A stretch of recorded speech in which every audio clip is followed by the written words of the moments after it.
If you have trauma, worrying that an EMDR intensive might be too much is not a red flag. It's not resistance, it's not avoidance. It's actually a very reasonable question.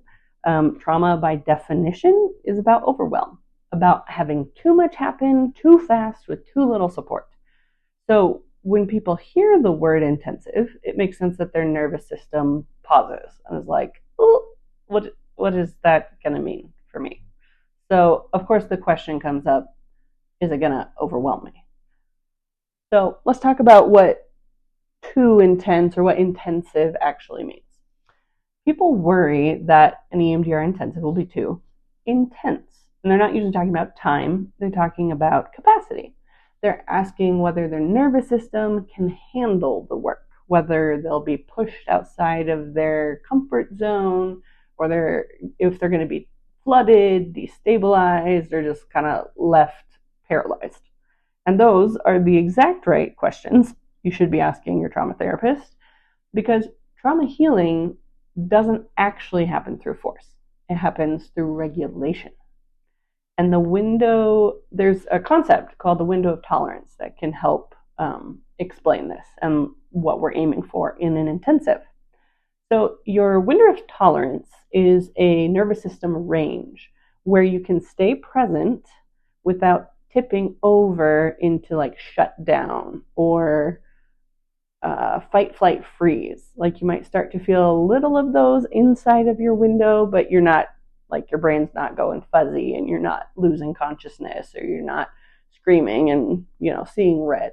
But instead, your window of tolerance is the range where your nervous system can stay present and engaged without tipping over into that overwhelm and shutdown. Inside the window, your brain can integrate past experiences without shifting into survival mode.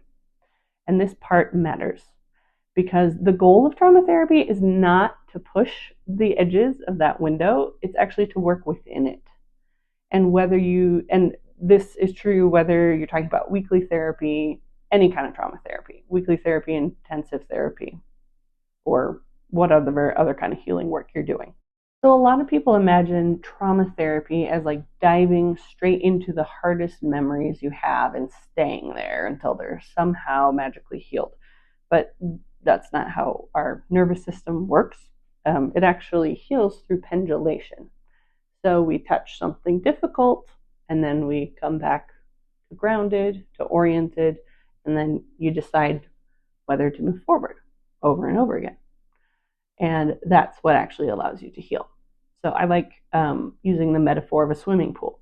We're not just going to have you jump into the deep end of your past trauma and then try to just survive and swim. What we're going to do is we're going to take out a cup at a time.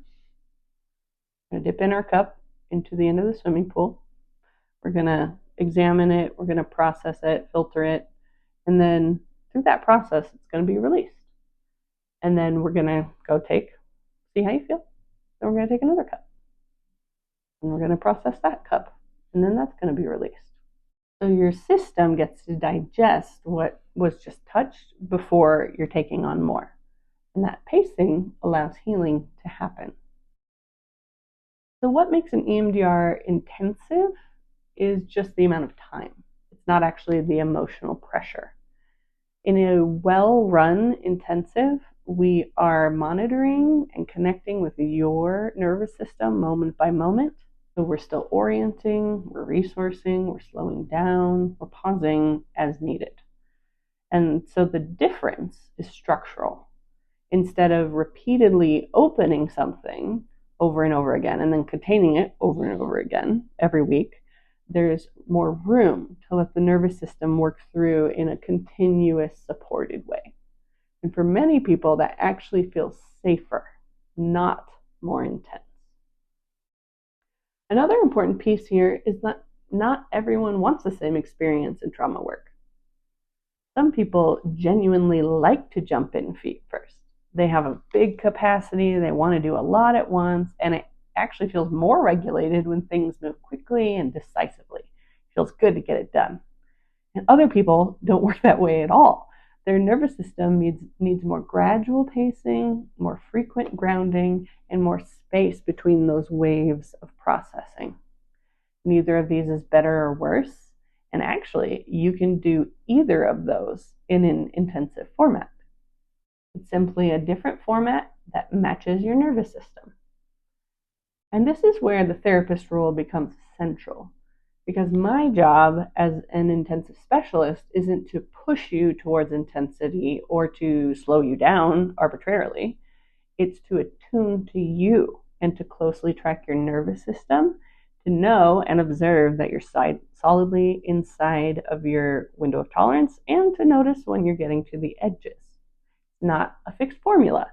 We adjust the pacing, the depth, and how much we're touching at any given moment to be in that right window, in that right gauge, range for you, to be able to integrate and heal the painful experiences from your past.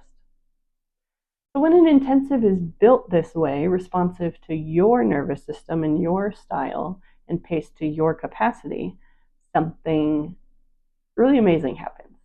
It doesn't just feel manageable, it often feels incredible. Not because it's like super easy, but you get to experience yourself move through pain and suffering in a contained and supported and integrated way.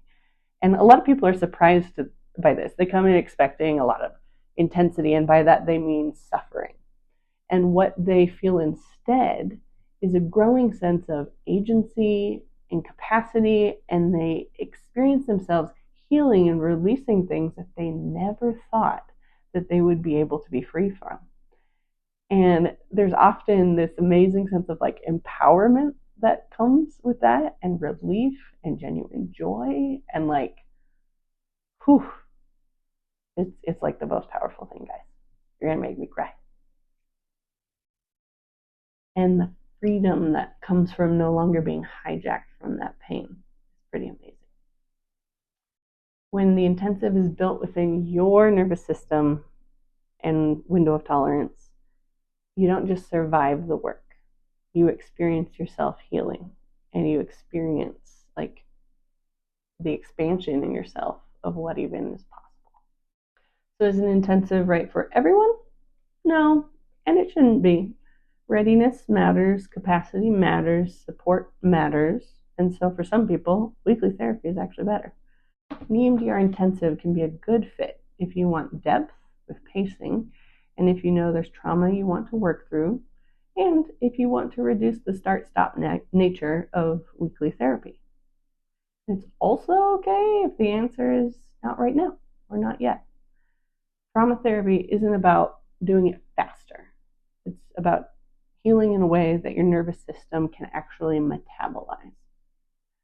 So if you're curious about EMDR intensives and you want to learn more, you can visit my website, subscribe to my channel, AllieChristieCounseling.com. There's lots of information there that can be supportive to you in deciding if an intensive would be a good fit for you. And I also offer a free 45-minute consultation call if you have questions or want to talk about working together. So remember, being cautious about intensity doesn't mean that something is wrong with you or that you're avoiding. It usually means that your nervous system has learned from experience to be cautious. Good trauma work respects that, and it works with your capacity and not against it. And when the pace is right, the work doesn't overwhelm you. It helps a lot of people say it feels like they're coming home to themselves. Thanks for watching, and we'll see you soon.